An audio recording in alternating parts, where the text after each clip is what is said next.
Это история людей, которые в очень юном возрасте видели ужасы войны и смогли выжить. Для творческой команды трудности начались еще при изучении сценария. Было непросто не принимать все так близко к сердцу. Главная проблема была, как рассказать нашему зрителю историю таких событий.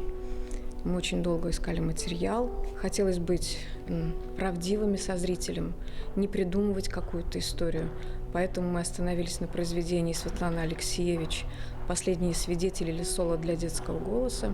По мотивам этого произведения драматург Роман Сванидзе написал пьесу специально для нашего театра. Спектакль во многом поэтический, соединяет в себе документальные кадры с кукольными этюдами. Был проведен кастинг, где дети от 3 до 10 лет озвучивали фразы, которые используются в постановке. Вдохновение черпали в разных вещах, например, в картинах белорусской художницы Анны Селивончик, которые похожи на детские фантазии. Одна из картин есть ангел, который стоит с тазиком и стирает крылышки детей. Всю историю ведет ангел при помощи голоса своей души, а голос души этого ангела у нас виолончель. Актриса играет вживую. Даже самые простые предметы стали полноправными участниками и символами истории. Не обошлось и без интересного совпадения. Мы долго искали венский стул, никак почему-то не могли найти. Оказалось, что у нас у одной девушки где-то на чердаке, в саду, лежал этот стул от ее дедушки, который как раз прошел Великую Отечественную войну. И этой актрисе достался персонаж в нашем спектакле